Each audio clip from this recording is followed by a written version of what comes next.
నేను ఇప్పుడు మరి నువ్వు మెగాస్టార్ చిరంజీవి గారి ఇన్స్పిరేషన్తోని అసలు మీది కొంచెం ట్రెడిషనల్ కైండ్ ఆఫ్ ఫ్యామిలీ కదా, కన్జర్వేటివ్ ఏం కాదు, బట్ కొంత యా అంటే సినిమా ఇండస్ట్రీకి పరిగెత్తి వచ్చేంత కాదు. అలా ఏం లేదు, అలా కాదు. అంటే నాన్న బేసిక్గా ఆయన రైటర్ అయి ఉండటం వల్ల, అవును. సో అండ్ హీ హ్యాడ్ ఏమంటారు దాన్ని, ఆయన ఆత్రేయ గారికి బాగా క్లోజ్. ఆయన అప్పట్లో టెంపోరావు గారు అని ఒక అవును, టెంపరీ మన డిటెక్టివ్ నవల్స్ రాసేవారు ఎక్కువ. అసలు నాన్నకి గురువు ఆయన. ఓకే. సో ఇలా ఉండడం వల్ల, అండ్ బేసికలీ మై ఫాదర్ ఆయన చాలా broad minded personality, friendly father. So నాకెప్పుడు అలాంటి కన్జర్వేటివ్ ఇంకోటి ట్రెడిషనల్ ఫోర్స్ ఎప్పుడు లేదు. Okay, at liberty. And moreover మా నాన్న చాలా తెలివైన వాడు. డెఫినెట్గా వీడు చదువుకుని పైకి రాడు అర్థమైపోయిన తర్వాత అది రుద్దకుండా నువ్వు ఎందులో పైకి వస్తావో అందులో రా అన్నట్టుగా వదిలేసినట్టే లెక్క. సో సో ఈ లిటరరీ అట్మాస్ఫియర్ ఇంట్లో ఉండడం నీకు ఆ రైటింగ్కి అది బాగా హెల్ప్ అయింది. చాలా హెల్ప్ అయింది. ఎందుకంటే I never thought, nobody ever thought that I would become a writer. నాకు అసలు కల్లో కూడా తెలియదు. ఓకే. ఇప్పుడు వెళ్ళి అనాలిసిస్ చేసుకో, బతకడం కోసమే పెన్ను పట్టుకున్నాను నేను, సర్వైవల్ కోసం. యాక్టర్గా ఫెయిల్ అయిపోయాను తెలుసా మీకు. ఓ, నేను అసలు బతకడం కోసం రైటర్, కేవలం బతకడం కోసం. ఏం చెయ్యాలో తెలియక I'm getting bored with the work I was doing at the time. నేను ఎంజాయ్ చేయట్లేదు. యాక్టర్గా చేసేదేమో ఫెయిల్ అయిపోయాను, న్యూసా వదిలిపెట్టేశాను.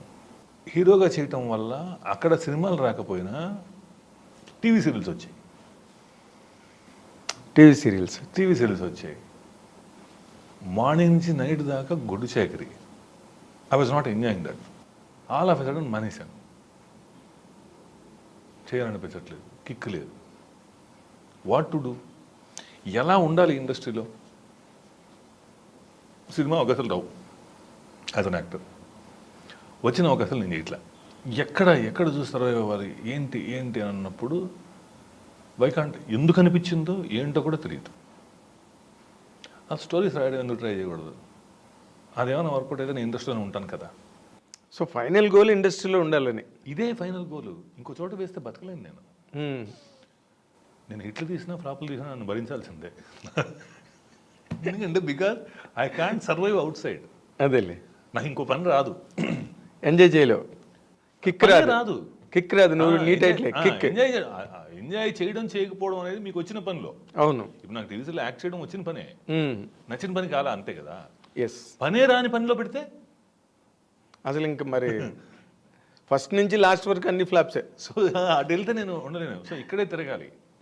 ఈ ఇదిలో ఉన్నప్పుడే అసలు ట్రై చేస్తే ఏంటి, ఇక్కడ మేబీ ఆ థాట్ ప్రాసెస్కి ఆ వాతావరణం అలా హెల్ప్ అయిందేమో. అయ్యిండొచ్చు. చదువుకున్న చదువు అవని, కథలవని, మా నాన్న రైటర్ ఉండటం వల్ల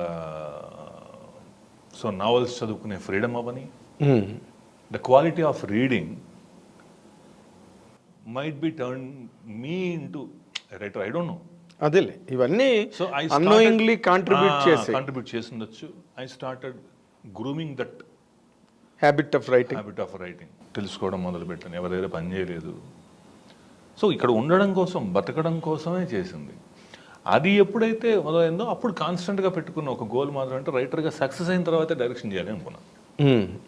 ఇన్ ఎ వే వెళ్తూ ఉన్నప్పుడు నువ్వు చెప్తుంటే నువ్వే తీస్తే బాగుంటుందని ఇది చాలాసార్లు, అరే నేను తీస్తే ఇంకొంచెం బెటర్ కమ్యూనికేట్ చేసేవాడినేమో. వాటిలోంచి అసలు ఇవన్నీ కూడా కాదు, నా హిట్ ఆఫ్ ఫ్లాప్ ఇంకొకరి మీద వేయటం కాదు, నేనే తీసుకోవాలనుకోవటం. ఇలా రకరకాల అవుతూ ఇట్ టుక్ టైం. దేవుడి దేవల్ల రైటర్గా నేను సక్సెస్ అయ్యాను. ఇది నుంచి ఇలా వెళ్తూ వచ్చింది ఈ ప్రయాణం. ఇలా జరిగింది అంతే ఈ ప్రయాణం. కానీ అంటే ఇన్ జనరల్గా దాసనారాయణ గారు కూడా ఆయన మొదటి సినిమా నుంచే ఒక క్యారెక్టర్ చేయడం, స్వర్గ నరకం నుంచే. అవును. తర్వాత ఆయన కోసం సినిమాలు రాసుకున్నారు. కొన్ని సినిమాల్లో మెయిన్ క్యారెక్టర్స్ చేశారు.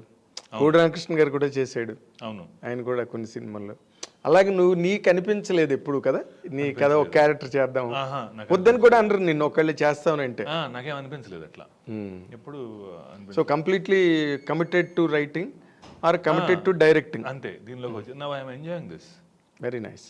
As long as I enjoy this process I will. నువ్వు